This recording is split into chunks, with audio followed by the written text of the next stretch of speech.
Voltamos a falar sobre aposentadoria. Hoje é dia de tirar dúvidas sobre o assunto na nossa redação móvel do Paraná TV. Vanessa, nós pedimos para o pessoal ligar, tem muita pergunta chegando, é com você. Muita pergunta mesmo, Gustavo. O nosso convidado aqui também é o professor João Dias, de Direito Previdenciário, ele dá Direito Previdenciário na Unifil. E quem faz a pergunta agora é a dona Maria da Silva Souza, lá da Vila Brasil. Ela é aposentada, ganha um salário mínimo e ela quer saber o seguinte, doutor, o marido dela nunca pagou INSS, ele tem 64 anos. Ele pode receber o benefício de amparo social chamado LOAS?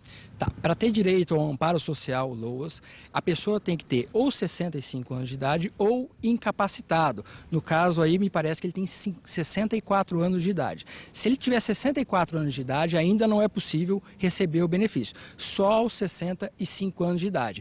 E aí tem uma outra questão importante, o INSS leva em consideração pela legislação a renda familiar, quem que consta no grupo familiar da casa. Para só então, o INSS entende que até 1/4 do salário mínimo é possível receber o benefício. Então, como a esposa já é aposentada recebendo um salário mínimo, se for no grupo familiar só os dois, daria uma renda familiar de meio salário mínimo. E aí passaria ao limite do teto do juizado. Entretanto, existe um entendimento judicial que até meio salário mínimo pode, na justiça, entendendo o caso concreto, receber acima desse valor. Certo, tem que avaliar tudo isso aí. Agora o seu Carlos Gaino, do Parigô de Souza, na Zona Norte, quer saber o seguinte, quem trabalha à noite conta mais tempo para se aposentar? Tá, o simples fato de trabalhar à noite por si só, não. O que pode ser que ele esteja querendo saber é a aposentadoria especial, se ele tem algum adicional por isso. Mas o simples fato de trabalhar no noturno para a aposentadoria é irrelevante. Agora o seu Cláudio Celestino, que também é da Zona Norte, diz o seguinte, o pai recebe auxílio-doença há 10 anos e agora saiu uma determinação da Justiça para que ele seja aposentado por incapacidade. Ele quer saber se existe um tempo aí, por quanto tempo ele ainda pode receber o auxílio-doença. Tá, o auxílio-doença, ele não tem um limite de tempo, então o fato de ele estar recebendo isso há muitos anos não é impedimento nenhum.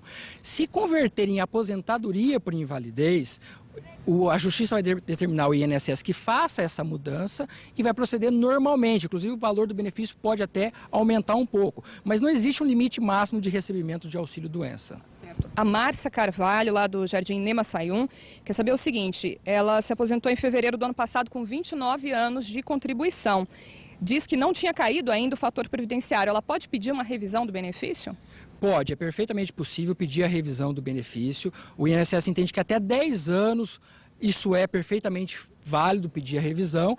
Tem que ver se é possível ainda ou não a queda do fator previdenciário. Tem algumas ações discutindo isso na Justiça, se o fator previdenciário é inconstitucional ou não. Mas é perfeitamente possível o pedido de revisão da ouvinte aí. O pessoal aí da região também mandando as dúvidas. A Márcia Santos, de Biporã, disse o seguinte, trabalhou 17 anos na iniciativa privada, depois foi para a prefeitura, trabalhou mais 15 anos. Disseram para ela que ela poderia se aposentar, que ela poderia se aposentar com mais 15 anos. Depois vieram aí com uma nova lei dizendo que aumentou para 20. O que vale, 15 ou 20 anos? Não, no INSS ainda são, o período de carência, que é o tempo mínimo de recolhimento, ainda são 15 anos, 180 meses. Tá certo. Professor, daqui a pouquinho a gente continua com o senhor, também com a nossa outra convidada, advogada. Vocês podem continuar mandando dúvidas pelo telefone 3377-3453 ou no nosso site g1.com.br/RPCTV Londrina. Até daqui a pouquinho, Gustavo.